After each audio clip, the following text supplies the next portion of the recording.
So, what did you get from the film Shazam: Fury of the Gods? Yeah, so I think this is definitely a good follow-up to the first Shazam. I think you can tell that they were invested a little more. The suits were a little better. The cast got more. I guess I mean, they didn't get their powers until I guess towards the end of the first movie. So, but the other Shazam team members got more screen time in their adult Shazam selves. So that was fun. The jokes hit for the most part. It was cute. It was you got some old world, you got some explaining, and I watched some things and talked about that talked about how this kind of sets up the rest of the DCEU as far as what James Gunn is doing, and it does it pretty nicely. So yeah, it was pretty. It gave me Power Ranger vibes, but in a good way. I wasn't upset by that.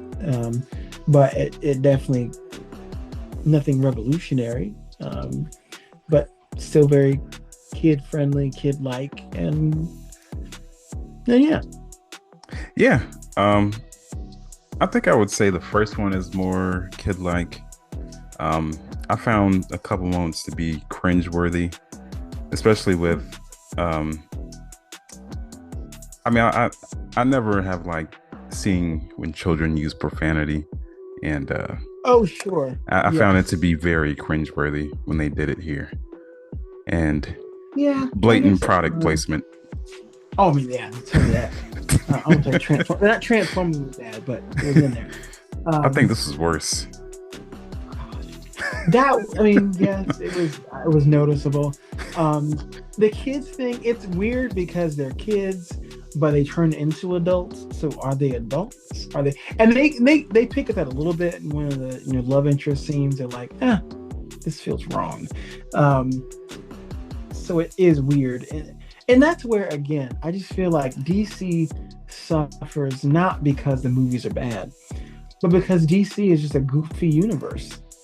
It's the original, so stuff just doesn't make sense. Okay, a kid turning into a grown man when he has powers is a neat comic book, but whenever you break it down to real life, it's weird.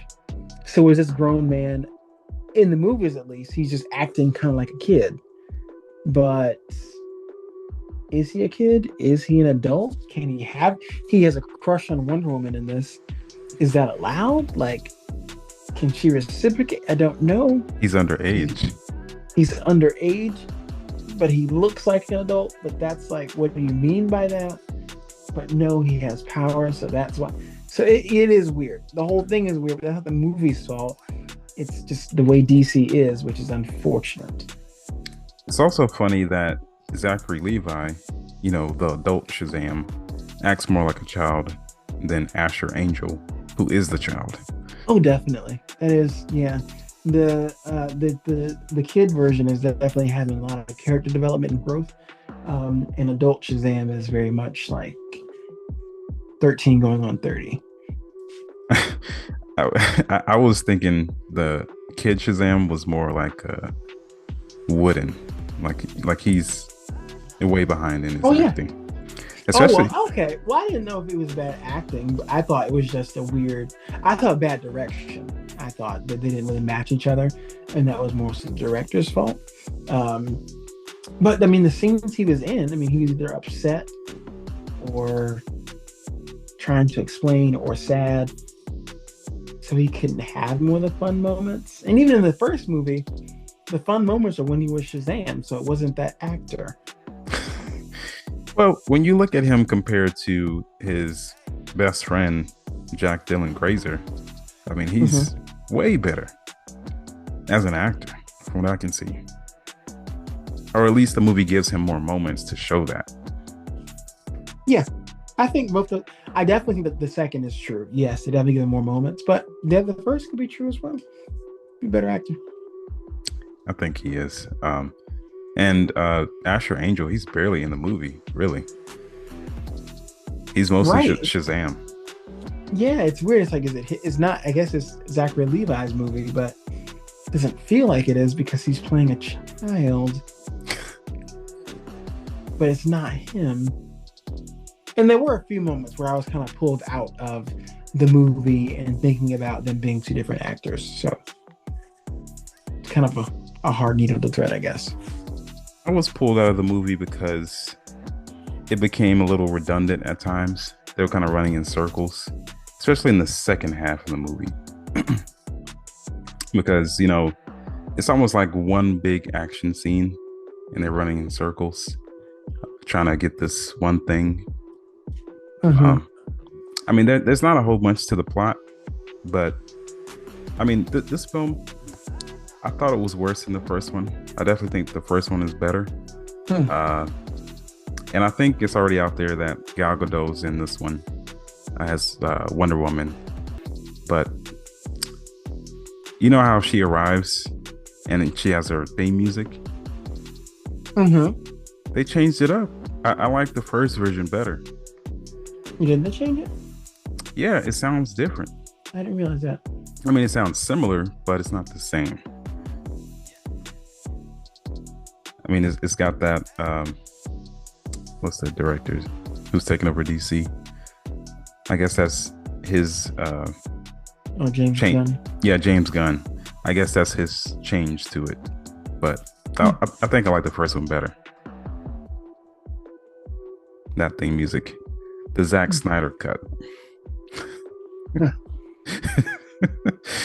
But overall, I think this movie leads to nothing because I don't think they're gonna make 2 more of these. I mean, he might show up again. Right. I mean, they definitely set it up to where he could definitely be in future projects. I was reading some rumor stuff about how what's his face, Black Adam should have been in the movie in like the end credit scene or something like that, but there's some stuff going on between James Gunn and The Rock. What's his face? The Rock, yeah. Dwayne Johnson. Disagreements about the future and his well, role. Well, honestly, I thought it was a missed opportunity not to have Black Adam in this movie because. Oh yeah, I think they wanted him. The Rock didn't want to. I have zero connection with these ladies. I mean, I barely know anything about them.